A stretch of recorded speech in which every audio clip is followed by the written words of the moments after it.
I'm Dr. Kara. I'm Dr. Hillary. Hi, we're the founders of Cultivate Fertility, here talking to you about questions that our patients ask us a lot. And one of them is about sleep. How many hours should I get of sleep? I'm not able to sleep. I wake up in the night. Is this affecting my fertility? And it is one of our core things we try and get organized for people, because it seems like in the night your body's repairing your eggs. One of the key things that happens when you go to sleep is melatonin's really high. It's a natural hormone that you already have, but research on taking it shows that the eggs in your ovaries are better quality if you take melatonin. So we know that sleep is actually affecting your eggs. Right, and the way that melatonin is naturally released is by being in a dark room. And actually by sleeping a little bit in the early hours, so not fighting sleep between 10. I find a lot of my patients, especially if they already have a baby, they're burning the candle at both ends and going to sleep really, really late. But it's the hours before midnight, the earlier sleeping hours, where you actually release a lot of your melatonin when you're in a dark room. So sleep hygiene is one of the things we talk to our patients a lot about. Right, no pets in the room. No pets. They wake you up. No cell phones in the room.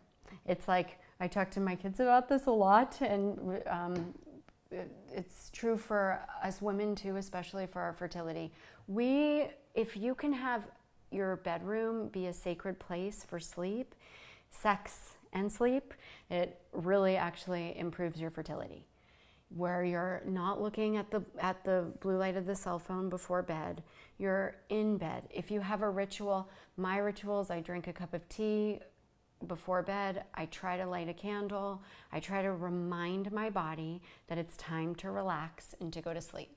So for me, I'm better if I drink some magnesium before bed. Again, I drink a tea, it's okay for me. Some women it doesn't work for because they have to just get up to go to the bathroom in the night. So that depends on you. But you want to have some sort of sleep ritual where you're telling your body that you're relaxing, you're calming down, so that your melatonin can be released, which actually really helps your progesterone, your LH, and your progesterone in your fertility cycle. And some of the things that interfere with that are alcohol and caffeine. So those are the two things maybe to think about taking out of your days so you can have good sleep at night. Yeah, I think a lot of women are under the myth that the glass of wine is calming and relaxing and helps them to sleep. While it might help you fall asleep, it doesn't often help you stay asleep.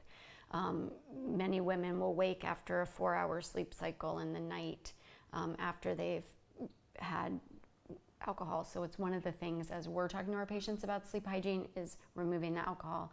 And if you're sensitive to caffeine, removing the caffeine. Right. A lot of patients that come and say, I can't sleep, and I say, well, what do you do? What's your day like? And they're drinking 3 cups of coffee in the day, and really that's kind of the first move to go, and their sleep improves dramatically. It does. What else? Just relax, Enough of sleep. Enjoy, and sleep.